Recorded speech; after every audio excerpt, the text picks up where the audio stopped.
Welcome to InvestorWeb, the channel that educates and empowers you to make informed financial decisions. Today, we're on a myth-busting mission, ready to debunk the top 10 biggest money myths that have been circulating for years. So, what exactly is a money myth? Simply put, it's a commonly held belief about money that isn't necessarily true. These myths can lead us astray, causing financial missteps that impact our lives in significant ways. They can prevent us from making sound investments, saving for the future, or even just living a financially stable life. That's why it's so crucial we debunk them. We're here to shed light on these myths, unmask their falsehoods, and replace them with solid, factual information. We are about to embark on an enlightening journey that will change the way you think about money. Stay tuned as we begin to unravel the truth behind these common misconceptions.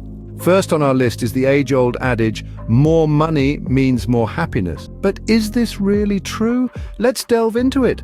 While it's undeniable that money can provide us with a sense of security and the ability to enjoy life's luxuries, numerous studies have shown that happiness doesn't increase proportionally with income beyond a certain point.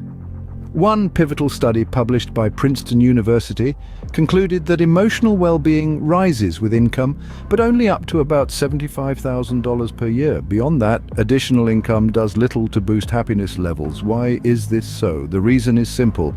Once our basic needs are met, the rest is just icing on the cake. Sure, a larger icing can make the cake appear more appealing, but it doesn't necessarily make it taste better. Remember, money is a tool to meet our needs and perhaps provide some comforts, but it's not a magic bullet for happiness. So while money can provide comfort, it doesn't necessarily guarantee happiness. Next up, it's too late to start investing. This myth is as old as the hills and just as untrue. Age is not a barrier to investing. In fact, it's an asset. The more life experience you have, the better equipped you are to make informed decisions. Now let's talk about the magic of compounding. It's a simple concept, really. Your money makes more money, which in turn makes even more money. It's like a snowball rolling down a hill, getting bigger and bigger as it goes. And the beautiful part, even small investments can grow over time, given enough patience and discipline. Think of it this way. It's not when you start that matters, but that you start at all. Every day you wait is a day of potential growth lost, so don't let the myth of too late hold you back. Remember, it's never too late to start investing. Myth number 3, I don't earn enough to save. This is a common misconception, but let me tell you, it's not the size of your paycheck that determines your ability to save, but how you manage what you earn.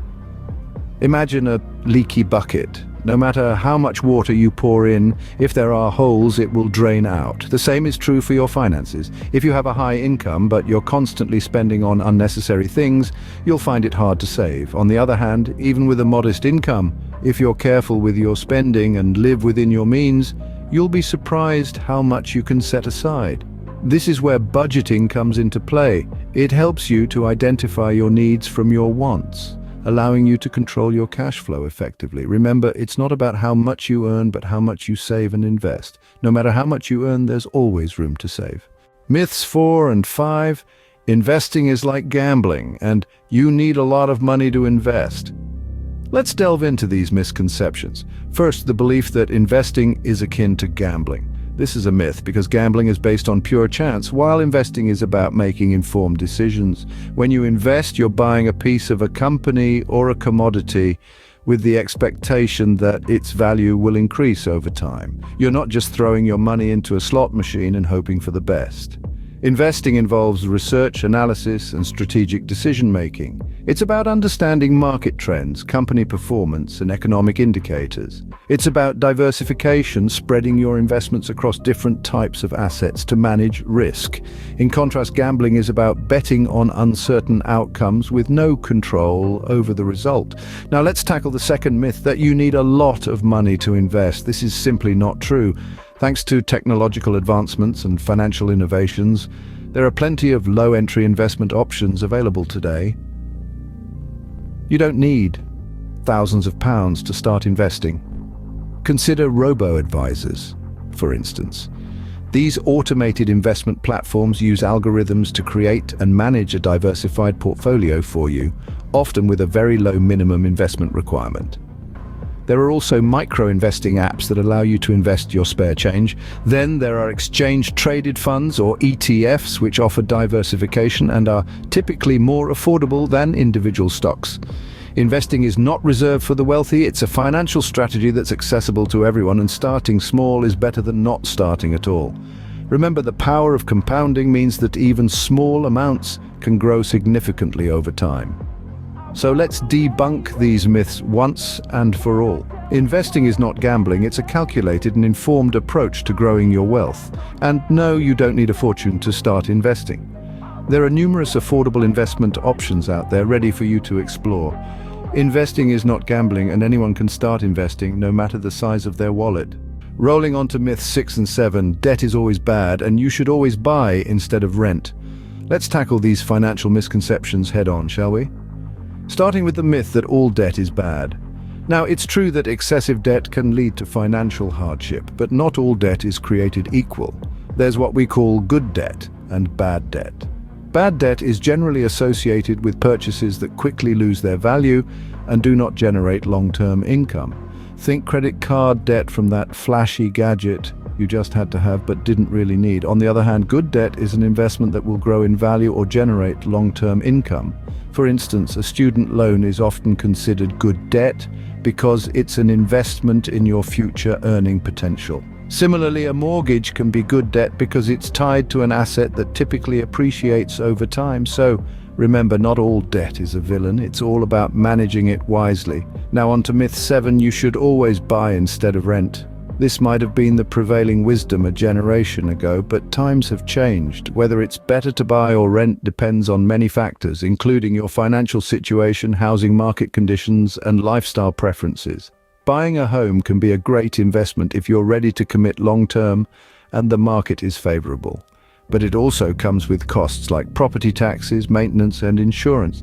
Renting, meanwhile, offers more flexibility and fewer responsibilities. You don't have to worry about the housing market or maintenance costs, and it can be easier to pick up and move if you need to, so it's not a one-size-fits-all answer.